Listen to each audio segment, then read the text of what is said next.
Hola, ¿cómo están? Bienvenidos a esta clase de química. Hoy realizaremos una introducción teórica de lo que es dinámica de una partícula en movimiento. En primer lugar, haremos una definición de dinámica. Es el estudio de la relación entre el movimiento de un cuerpo y las causas que lo producen. En las clases anteriores habíamos desarrollado el tema de la cinemática, que consiste en el movimiento de los objetos. Sin embargo, ahora con el tema de dinámica vamos a estudiar lo que provoca el movimiento, las causas que lo producen. El movimiento de un cuerpo es el resultado directo de sus interacciones con los otros cuerpos y el medio que lo rodea. Las interacciones se describen por un concepto matemático denominado fuerza. Esta es la palabra clave que vamos a estar utilizando durante todo este curso de dinámica de una partícula, el concepto de fuerza, en el que prácticamente diríamos que es lo que provoca el movimiento de un objeto. El estudio de la dinámica es básicamente el análisis de la relación entre la fuerza y el cambio en el movimiento de los cuerpos. Ahora, ¿qué es la fuerza? Está relacionada con la variación del estado del movimiento. Como les dije anteriormente, pues es a partir de este concepto cómo es que se produce el movimiento de un objeto. La fuerza es una magnitud vectorial y se representa gráficamente por medio de una flecha en el sistema de coordenadas. En este caso, pues nosotros vamos a estar utilizando frecuentemente un sistema de coordenadas XY y las fuerzas que están involucradas en el movimiento de un objeto. Iniciamos entonces definiendo lo que es la primera ley de Newton. Newton es el personaje que creó, que estudió por primera vez, o dicho en otras palabras, es el padre de la dinámica de una partícula. Y en este caso la primera ley de Newton nos dice: todo cuerpo permanecerá en estado de reposo o en movimiento con velocidad constante mientras no interactúe con su medio. En este caso entonces miramos en el estado de movimiento dos aspectos. El primero es el reposo y el segundo es la velocidad constante.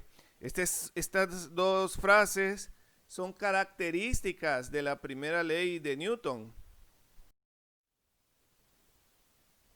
La primera ley de Newton también se le conoce como la ley de inercia y la podemos definir de una forma más específica de la siguiente manera. Si un objeto no se mueve o se mueve a velocidad constante, la sumatoria de las fuerzas que actúan en él es igual a cero. Este concepto lo vamos a estar escuchando varias veces mientras desarrollamos ejercicios.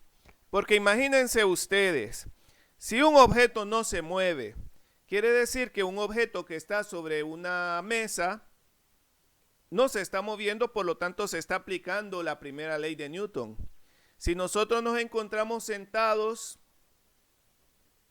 en nosotros se está aplicando la primera ley de Newton siempre y cuando no nos movamos. Si nosotros nos desplazamos o utilizamos, mejor dicho, un automóvil que se mueve a velocidad constante, en este caso se está aplicando la primera ley de Newton en el auto. ¿Por qué? Porque la primera ley de Newton nos dice: si el objeto no se mueve o se mueve a velocidad constante, ¿qué característica hay? Pues la sumatoria de fuerzas, o dicho en otras palabras, la fuerza neta que actúa en él es igual a cero. ¿Cuáles son los tipos de fuerza que vamos a estar viendo nosotros? Bueno, pues hay una clasificación simple, podríamos decirlo así, que son las fuerzas de contacto y las fuerzas de campo. ¿Cuáles son las fuerzas de contacto? Pues se representan entre los cuerpos que se tocan directamente, si hay interacción entre los cuerpos. Y las fuerzas de campo pues se presentan entre los cuerpos sin contacto alguno y actúan a distancia. Vamos entonces a analizar las fuerzas de contacto, empezando con la fuerza normal. Se presenta cuando un objeto se encuentra en contacto con una superficie y es perpendicular a ella, presentando igual magnitud pero dirección opuesta a la fuerza inicial. Pongamos atención porque esta fuerza la vamos a estar utilizando en las próximas clases, la fuerza normal. Fíjense que dice esta definición, es perpendicular a la superficie. Si nosotros nos fijamos en este diagrama, la superficie viene a estar representado por el color violeta. Y miramos a un objeto que está sobre dicha superficie. Este objeto en la primera figura pues se encuentra sobre una superficie horizontal, de manera que la fuerza normal es vertical. Claro, si la superficie es horizontal y la fuerza normal se define como aquella fuerza perpendicular a la superficie, por lo tanto la fuerza tiene que ser vertical. Caso contrario sería una superficie vertical, como aparece en la segunda figura. La segunda figura miramos que la superficie de color violeta se encuentra de forma vertical y un objeto se encuentra sobre dicha superficie. Este objeto es sostenido por una cuerda. El objeto entra en contacto con la superficie, pues la superficie está ejerciendo una fuerza normal que sería horizontal porque es perpendicular a la superficie. En este caso, pues la fuerza normal se representa de forma horizontal. Y en el tercer caso miramos una superficie que es inclinada. En este caso, la fuerza normal, pues al ser perpendicular a la superficie, también tendría que ser inclinada, en este caso apuntando hacia la parte superior derecha.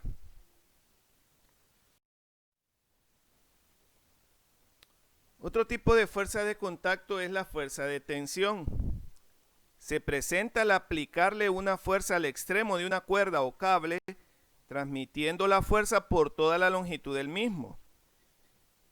Representamos como ejemplo de esta fuerza estos tres figuras en donde un objeto es sostenido por secciones de cuerda con distintos ángulos.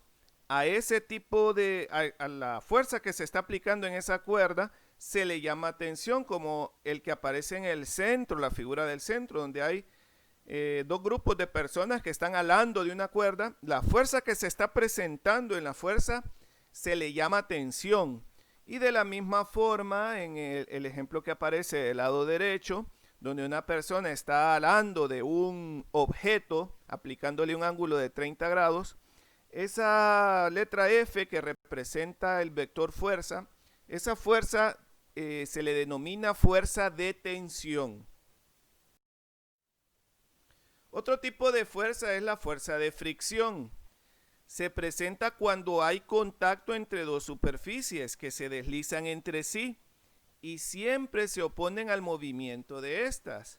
O sea, siempre que nosotros estemos realizando un movimiento, siempre, por lo general, se va a presentar una fuerza que se opone a dicho movimiento.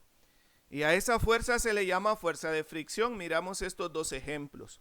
Una persona está alando de un mueble en una dirección, pero se le está presentando una fuerza de resistencia. A esa fuerza de resistencia se le llama fuerza de fricción. Usualmente este tipo de muebles presentan en su base unos rodos. Eso genera que haya menor fricción. Sin embargo, siempre que se presente una fuerza que sea opuesta al movimiento, a eso se le va a llamar fuerza de fricción. En el segundo ejemplo miramos un objeto que se encuentra sobre una superficie inclinada. La tendencia de ese objeto es a deslizarse hacia el lado izquierdo. Es probable que no se deslice por un motivo muy sencillo, y es que exista la presencia de la fuerza de fricción. Si ese objeto se encuentra estático, es porque la fuerza de fricción se está oponiendo al movimiento, deteniendo el objeto. Entonces, en ambos casos se presenta una fuerza de fricción que se opone al movimiento de los objetos. Otro tipo de fuerza de contacto es la fuerza elástica. Es la fuerza que un objeto ejerce para asistir a un cambio en su forma. Se manifiesta en un objeto que tiende a recuperar su forma cuando está bajo la acción de una fuerza de deformación. En este caso, pues un resorte pues tiene la tendencia a deformarse, ya sea pues para estirarse o comprimirse, teniendo la tendencia entonces a deformarse. Ahora, la característica del resorte es a recuperar su forma original. Esa tendencia a tomar su forma original, pues tiene el nombre de fuerza elástica. Claro, si el resorte está en equilibrio, no se está aplicando ninguna fuerza. Pero si el resorte se contrae o se estira, en ese momento se está aplicando una fuerza elástica.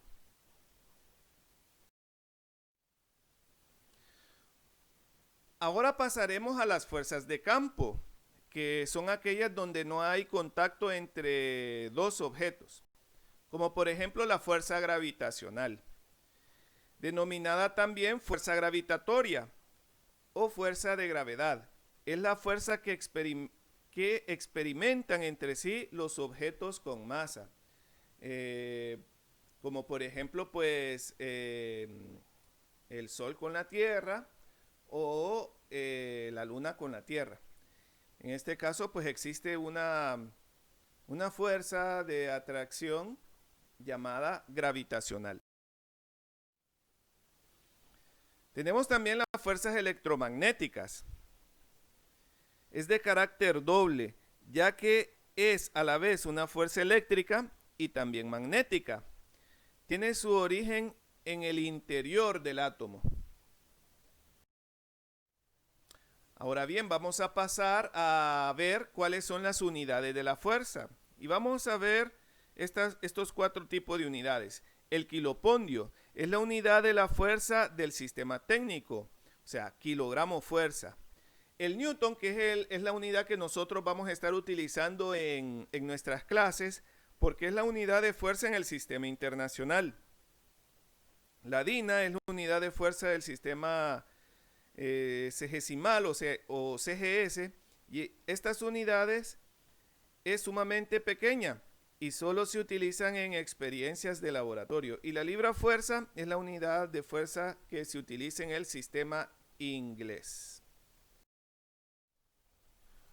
Un tipo de fuerza que vamos a estar utilizando es la fuerza peso. El peso es una fuerza de origen gravitacional que nos expresa la medida de la interacción entre la Tierra y el cuerpo. Se representa por un vector vertical y dirigido hacia el centro de la Tierra.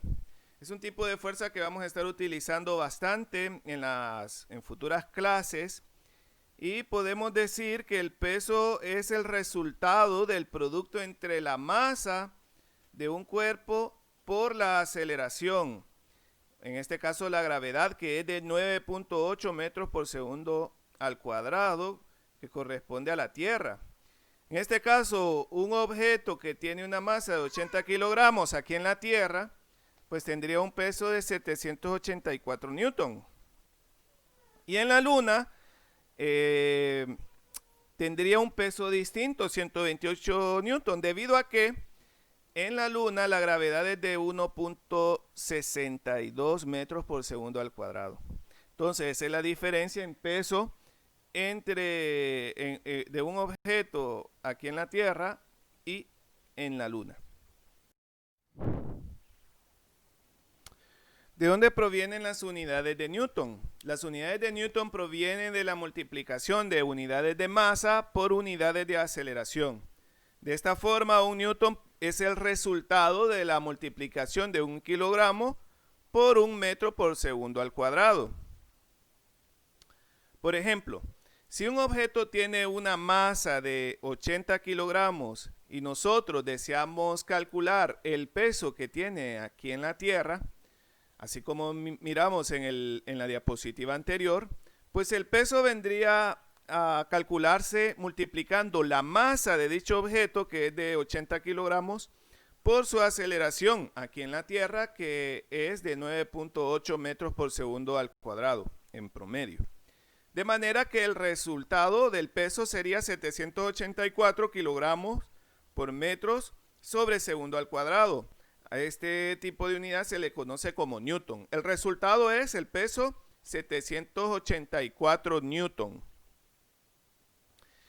El peso en la Luna sería diferente. ¿Por qué? Porque su aceleración es distinta. La masa es igual, la masa no cambia, en este caso es una magnitud constante, 80 kilogramos.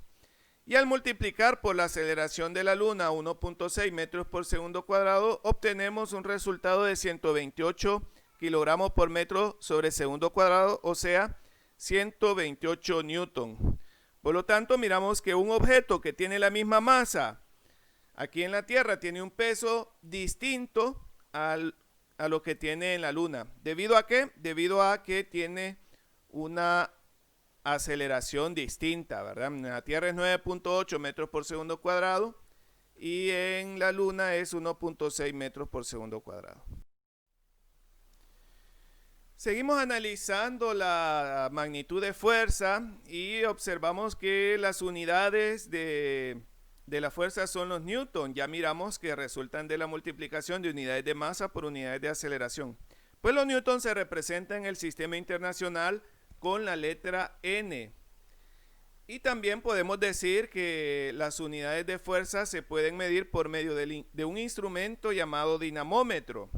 Atentos, porque por ejemplo anteriormente habíamos mencionado que para calcular el peso si multiplicamos la masa por la aceleración. En este caso, pues llegamos a la conclusión que no es una báscula que determina el peso de un objeto. Una báscula lo que determina es la masa de un objeto. En este caso, lo que podríamos hacer para calcular el peso de un objeto es utilizar un dinamómetro. El dinamómetro calcula la magnitud de la acción de una fuerza sobre un cuerpo. Esta ha sido la clase del día de hoy. Muchas gracias por su atención.